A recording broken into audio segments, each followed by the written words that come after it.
अर्जुन को जैसे पता चलता है कि जनक पार्टिसिपेट करने वाली है डांस कंपटीशन में और फाइनली वहां पे गुरुजी उसको एनकरेज कर रहे हैं आगे बढ़ने के लिए, तो चीजें यहाँ से कॉम्प्लिकेटेड हो जाती है। वो घर पे जाती तो है लेकिन ऐसा दिखाती है जैसे वो बहुत बड़ी एहसान कर रही है अनिरुद्ध और उसकी फैमिली पे। वो तो कीड़े मकोड़े जैसे उनको समझने लगती है और ये बस अपने पीआर स्टंट के लिए सबका यूज करती है ताकि ये फेम हमेशा हासिल करते रहे और ऐसे दिखाते रहे कि अनिरुद्ध एक सिंपल इंसान है, उसको बस शादी करके बस खुद की पहचान को और ज्यादा बढ़ाने की कोशिश नहीं कर रही है। लेकिन सच में यही सारी चीजें एक एक करके मुसीबत क्रिएट करती है अनिरुद्ध के लिए, जो सच में काफी मजेदार हो जाती है। क्योंकि जब सभी लोग घर पे होते हैं वो लोग सोचने लगते हैं कि अर्चू कैसे भी घर लेकर के आना है, लेकिन जैसे गुरु लेके किचन में जाता है तो हप्पू की मॉम मिल जाती है और हप्पू की मॉम बिरयानी बना रही होती है मृणाली को बेचने के लिए। वो शुक्रिया अदा करना चाहती है कि अगर मृणाली नहीं होती तो शायद झनक आज जेल में होती। लेकिन यहाँ पे अनिरुद्ध भी आता है और वो कहीं ना कहीं झनक को खोजना चाहता है, लेकिन उसे पता नहीं कि झनक कहाँ पे है। तो यही सारी चीजें ये भी पूछते हैं जिसके कारण वो सैड हो जाता है। हालांकि बाद में छोटा ना था और बात को संभाल लेते हैं। यहाँ पे गिरे हुए लोगों जैसा इनका बिहेवियर बन चुका होता है, लेकिन अनिरुद्ध के लिए भी सच में ये बहुत बुरा सपने जैसा होता है कि वो झनक को खोज नहीं पा रहा है और पता नहीं अब अर्ची के आने के बाद में वो क्या करेगा क्या नहीं। यही सारी चीजें सोच रहा होता है। उसे गुस्सा भी आता है लेकिन करे तो करे क्या, कोई दूसरा ऑप्शन भी तो नहीं है ना।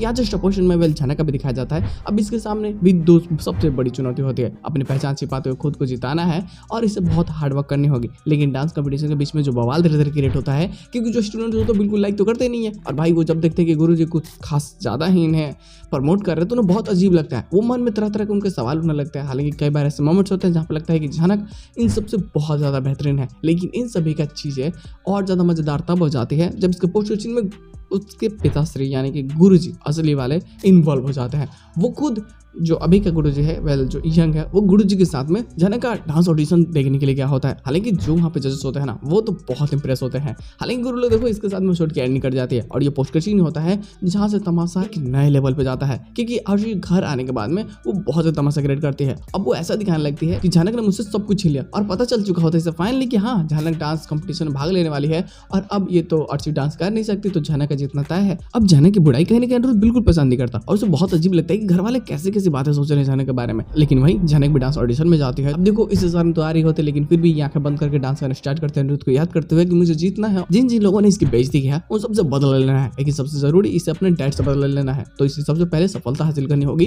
तो डांस करते हो और सच में बहुत ही बेहतरीन डांस करते हैं जिसमें इसका सिलेक्शन हो जाता है। हालांकि कुछ और भी लोग होते हैं जिनका सिलेक्शन होता है जो चीजें कॉम्प्लिकेटेड बनाएंगे। क्यों? क्योंकि झनक के साथ में अगर कोई और भी है तो वो बिल्कुल नहीं चाहेगा कि झनक आगे बढ़े, क्योंकि अगर झनक आगे बढ़ेगी तो वो जीत जाएगी। क्योंकि डर तो सबको होता है कि झनक से बेहतरीन डांस कोई नहीं कर रहा है। तो कहते हैं ना कि इनसिक्योरिटी क्या नहीं करवा सकती इंसान से, वही वाला हाल यहाँ पे भी देखने को मिलेगा जो सच में यार काफी मजेदार हो गए।